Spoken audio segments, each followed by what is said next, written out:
Hello, Meoni here. Welcome back to another Minion video. This video features spoilers potentially for two of the bosses of the new Sandoria raid, the Echoes of Vana'diel Alliance raid, the crossover with Final Fantasy XI. So if you don't want to watch this, please do not continue. So then, this is Eald'narche. Eald'narche is the final boss of the new Echoes of Vana'diel Alliance raid, the second of our Alliance raids to do with Final Fantasy XI, and it's a pretty cool looking minion. Let's read its text. After 10 long millennia, the dreams of a Eald'narche will become reality. A diminutive manifestation of Eald'narche, which arose from the core of his memories in the wake of battle.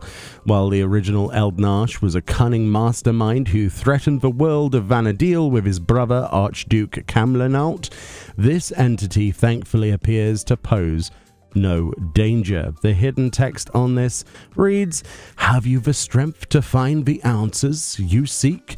A quote there of Eald'narche. It is a pretty decent sized minion, so let's look at this. A brief TLDR then of Eald'narche. So Eald'narche and Camlenaut, who is another boss in the Alliance raid, were both Eald'narche princes who discovered the Mother Crystals and envisioned opening the Gate of the Gods. Their people attempted defeat but were ultimately destroyed in a cataclysm triggered by the Kalu people.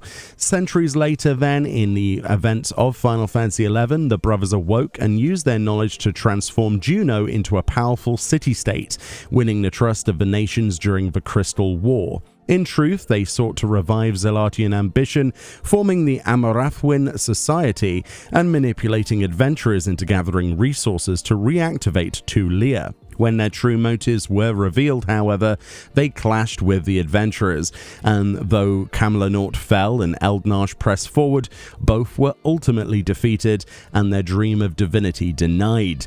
And that pretty much happens in the Alliance raid as well. There's a good reflection of those events in our game, so it's pretty cool and pretty close to the original.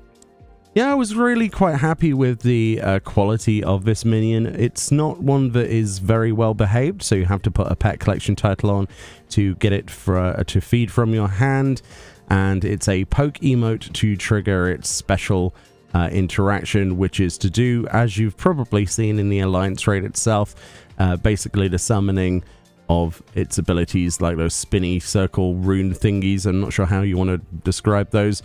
The abilities that damage you. In terms of interactions, then, I was kind of hoping that this would interact with any Final Fantasy XI minion. We tried everything from, you know, the absolute virtue or conditional virtue from Eureka. We tried the Elvan, the Tarutaru, the Mithra, and of course, just in case, we also tried Shadow Lord themselves, or Necro Lord as the minion is called. And yeah, I came out rather disappointed, unfortunately. In my opinion, it leaves us with no real question as to what the next final boss would be. My guess is that we're going to be doing a Chains of Promethea sort of expansion-themed Alliance raid, and it would be really interesting if Promethea was the final boss. But is it too obvious? I don't know, actually. If it was anything else, would it really pay off?